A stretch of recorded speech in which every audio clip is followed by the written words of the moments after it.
Pator Mehmeti, faleminderit që pranuat ftesën për të biseduar me ne. Ju kemi ftuar për të diskutuar rreth procesit të Hagës.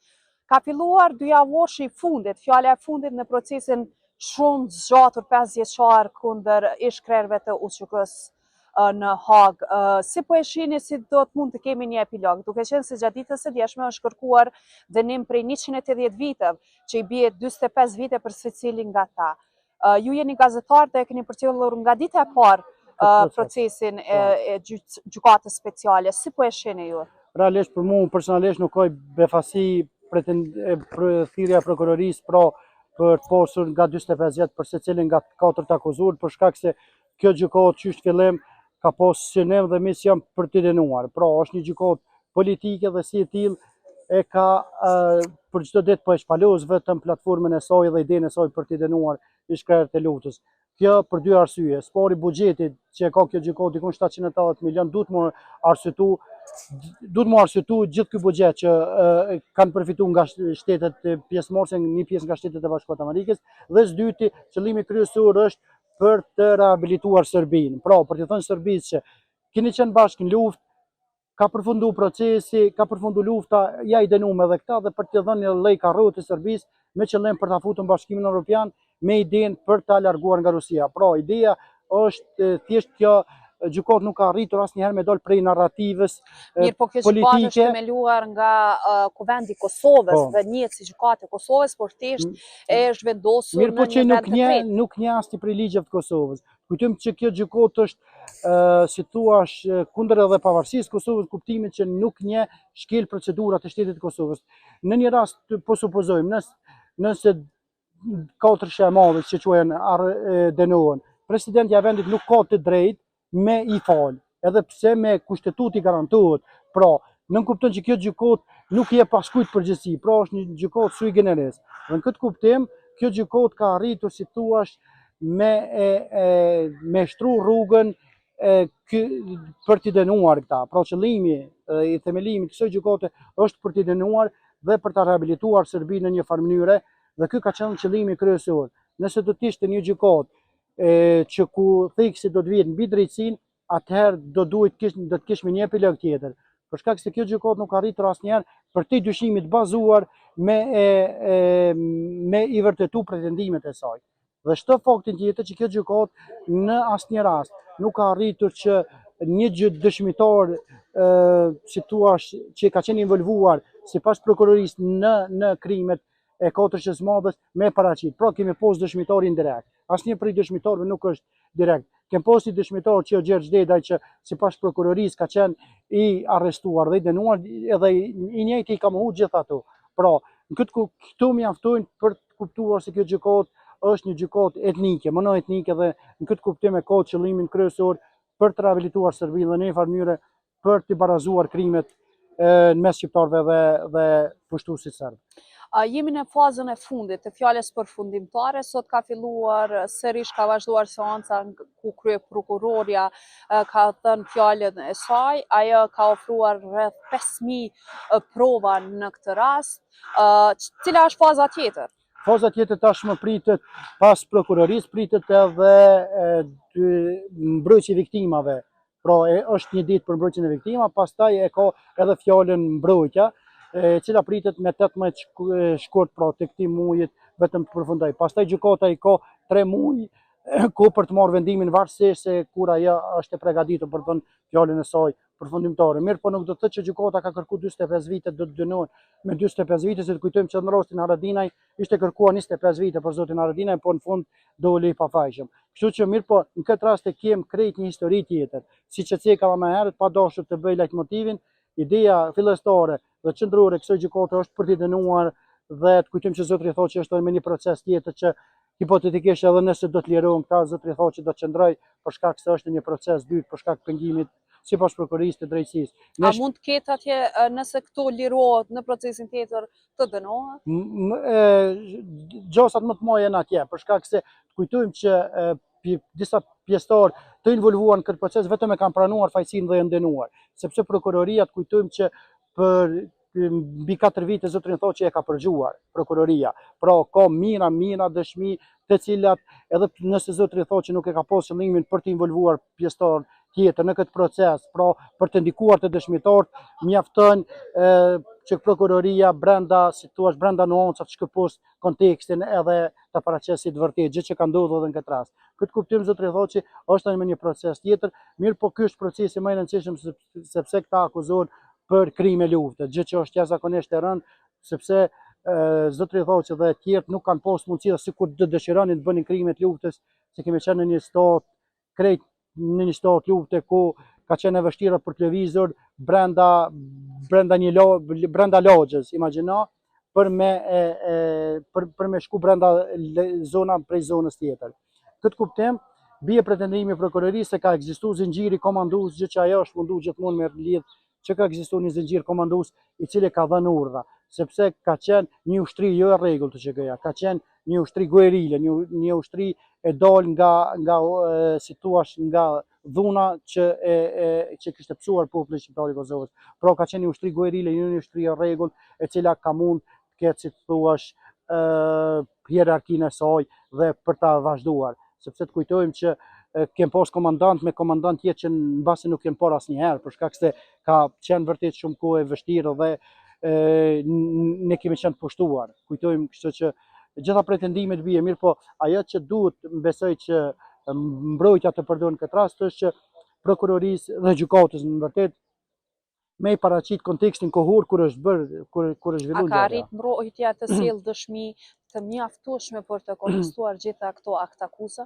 Mbrojtja ke pas, ne kemi pas rastin e zotit Robeni, i cili ka thënë që ne kemi qenë bashkëkrerët e luftës në pjesën më të madhe të kohës. Por rastin dëshminë e Rubinit dhe Husni Clark, kryeprokurori Avest e ka hedhur poshtë edhe gjatë ditës së djeshme, por edhe sot duke thënë që ata nuk kanë pasur informacione për ekzistencën e UÇK-s ose udhëhecinë e UÇK-s. Po si s'kan pas kur kanë ndajt me ta.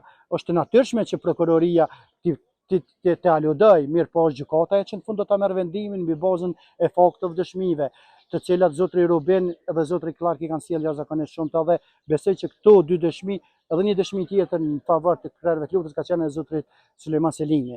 Sulejman Selimi, të kujtojmë që në dëshminë e tij ka qenë një prej dëshmitarëve më të fortë me dëshminë e tij, cili ka dhënë dhe ka thënë që ne nuk është se kemi pas zinxhir komandues, dhe vetë Adem Jashari ka thënë që gjykata e Hagës e ka theksuar edhe në dëshminë e tyre të fundit, mirë po edhe prokuroria ka thënë që vetë Adem Jashari pra nuk kishte marrë urdhra nga askush, pra ka qenë një ushtri pa urdhra, pa rregulla, në kuptimin e zinxhirit komandues, jo që nuk i ka përfil rregullat e luftës. Nuk e përjashtot këtu asnjëherë mundësia që ndonjë individ të ketë kryer ndonjë krim sporadik, mirë po kjo asnjëherë nuk, si thua, nuk e përligj pretendimin e prokurorisë se ka ekzistuar një organizatë kriminale, një grupacion kriminal i cili pas ka dashur kohë luftës me bë krime.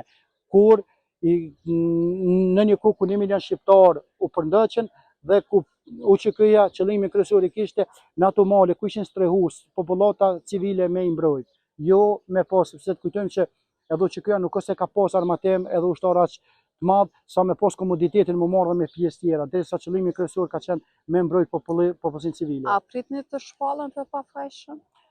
Dyshoj shumë, me gjithë dëshirën e madhe dyshoj që do të shpallen të pafajshëm për 2 arsye kryesore, se kjo gjykatë ka pretendimin pra për të relativizuar krimet mes Kosovës dhe Serbisë, dhe në anën tjetër për të justifikuar 780 milion buxhet që deri më tani i kanë marrë. Këtë kuptim unë dyshoj shumë, me gjithë dëshirën e madhe, mirë po dyshoj që do dalin pafajshëm, megjithse për Kosovën është një jashtëzakonisht një dëm i madh nëse krerët e luftës saj denojnë, sepse Serbia këtë do ta paraqes, do ta përdorë si argument, edhe nuk bëhet në instanca tjera për të thënë se ja çfarë shteti keni krijuar kur priste soi. Do doja të ndalësha pikërisht këtu. Si e shihni sa ka vepruar qeveria e Kosovës në këto 5 vjeçarin e fundit për të ofruar gjitha kapacitetet e saj për të ofruar ndihmë për mbrojtjen. Duke qenë se kemi të bëjmë më vetëm me emra të përvetshëm, kemi të bëjmë me një president i cili ka lënë detyrën dhe është shkuar në Hagë, dhe në farforme kemi të bëjmë me imazhin e shtetit, siç e thatë edhe ju. Vlen të cekët që në Hagë, në ambasadën e Kosovës në Hagë, kemi vetëm vetëm 4-9 punës dhe është një staf shumë i vogël për të menaxhuar gjithë këtë, kurse në anën tjetër Serbia është mobilizuar me stafin e saj, jo vetëm në Hag, por edhe në shtetet e tjera të Bashkimit Evropian, pikërisht në lidhje me gjykatën speciale për të lobuar dhe për të mbrojtur propagandën e saj kundër ish-krerëve të UÇK-s. Apo bën mjaftueshëm, ose më saktë, a ka bërë mjaftueshëm apo jo shteti i Kosovës? Kujtojmë fillimisht që Serbia ka qenë 3 hapa përpara qeverisë Kosovës, sepse qysh nga pas lufta Serbia ka manipulu prova dhe ka punuar në këtë drejtim. Pra që për 20 vite Serbia ka punuar në këtë drejtim pra për të mbledhur argumente të supozuara të tyre për të dëshmuar. Derisa qeveria e Kosovës, sipas njohurive që unë kam, ka vazhduar me pagesa gjithë që ka qenë e detyruar, dhe në anën tjetër zotëri Kurti kemi parë që ka thënë që ka dërgu një letër drejt zonjës Prandaj Filova ku ka dhënë garancionet që të akuzuarit të mund të lirohen në procesin. Dhe ajo është parë që nuk i ka plotësuar kriteret dhe nuk e ka bërë kërkesën si duhet. Sigurisht. A ka qenë e qëllishme apo lëshim? Duhet besoj që ka qenë më tepër lëshim, duhet besoj. Mirë, po të kujtojmë edhe diçka tjetër që qeveria e Kosovës, pavarësisht asaj se ka mundur të bëjë gjithë që unë besoj që ka mundur, në asnjë rrethon, pavarësisht se çfarë do të bënte, cili do institucion i Republikës Kosovës nuk do të mund që të ndikonte që katërsha e madhe të mund të lirohen për të mbrojtur në shtëpi, sepse kjo gjykatë është një gjykatë monoetnike, një gjykatë e cila gjithmonë qëllimin e saj kryesor ka pasur për të dënuar. Por ajo çfarë duhet bënte Kosova dhe shteti i saj do duhet që gjitha të mbledhte më tepër dëshmi në favor të mbrojtjes. Gjë që ne kemi parë që mbrojtja nuk ka se mbrojtja në këtë rast zotëri thotë që nuk ka se kemi pas dëshmitar shumë shqiptar, më tepër kanë qenë dëshmitar ndërkombëtar. Do duhet ishte tazëm një dëshmitar që ka shpëtuar nga një masakër. Tazëm. Kur jemi të dëshmitar, nuk duhet ta bëjmë me patjetër këtë pyetje, nga analizat e organizatave të dalura nga lufta ka rezultuar që në procesin gjyqësor kundër Miloševićit në Hag kanë dëshmuar rreth 62 shqiptar, kurse në procesin kundër ish-krerëve të UÇK-s rreth 200 shqiptar. A është kjo alarmante, duke qenë se ne jemi shqiptar, kemi qenë viktima dhe tani po dalin dëshmitar kundër vetë shqiptarëve? Ka 200, një pjesë e madhe, gjë që unë edhe i një pjesë e madhe janë ish spion. Kujtojmë zotëri Sekiraçi, Sekiraçi është një prej dëshmitarëve. Kujtojmë edhe Bedre Shabanin, tashmë i arrestuar si spion, i cili kishte sajuar në një shtëpi, kishte sajuar prova, gjë që gjoja se është shtëpia e verë ku janë kryer krimet. Pra, pjesa më e madhe e tyre kanë qenë spion dhe është edhe soji Fatmir Shehollit, i cili është një prej dëshmitarëve. Në këtë kuptim, kanë qenë pra spion. Pra, ka qenë me agjentë të caktuar nga Serbia? Po sigurisht me agjentë të caktuar dhe të paguara. Ka qenë, ne kemi pasur këshilltarin e zotërit Thaçi, që ka qenë vllai i shkërtarit Shtërpçës, i cili kishte punuar në zyrën e zotërit Thaçi si këshilltar dhe i cili nga mediat ishte kapur duke bërë pazar me një dëshmitar për qenë dëshmitar kundër zotërit Thaçi dhe të tjerëve. Në këtë kuptim, pra ka qenë një lloj sistematizimi i gjithë elementeve dhe resurseve të Serbia që ka punuar për më tepër se 15 deri 20 vite për të dënuar këta, që nga pas lufta Serbia ka punuar në këtë drejtim. Kështu që nuk është as pak e befasishme që janë dërguar mbi 100.000 dosje nga Serbia në këtë proces. Kështu që Kosova fatkeqësisht nuk ka punuar, sepse asnjëri prej dhe zotërit Thaçi dhe asnjërit nuk e ka besuar që një ditë do gjinden në një bankën e të akuzuarve njerëz që A ka bëj Kosova që e krijoi gjykatën speciale? Për mendimin tim po, unë kam qenë vazhdimisht kundër kësaj gjykate për një arsye vetëm, sepse ka qenë monoetnike. Pra nuk ka askund botë gjykatë monoetnike sepse krimi nuk ka emër. Pra kjo gjykatë ka hetuar vetëm shqiptarët, sepse në krimet që janë kryer në Kosovë, ne nuk e mohojmë që ndonjë person i caktuar mund të ketë kryer krime, mirë po ka qenë Kosova ajo që e ka ndjerë barrën e krimeve të kryer nga ona e regjimit të Miloševićit. Në këtë kuptim, ky ka qenë gabim i madh, por edhe në një rast tjetër, edhe nëse Kosova nuk do ta kishte themeluar, këtë do ta kishte bërë OKB-ja. Pra Kosova nuk ka mundur në asnjë mënyrë të ikë këtij procesi, mirë po është dashur që mos krijohet në asnjë mënyrë. Kosova të mos pranonte dhe që kushdo që prej shqiptarëve shkon te atje, gjë që ka bërë zotri Hardina, thonë që unë nuk e njoh këtë gjykatë. Kështu dashur në gjykimin tim të veprohet. Zotri Mehmeti, shumë faleminderit për këtë bisedë dhe shpresoj të takohemi edhe me tema të tjera. Faleminderit juve.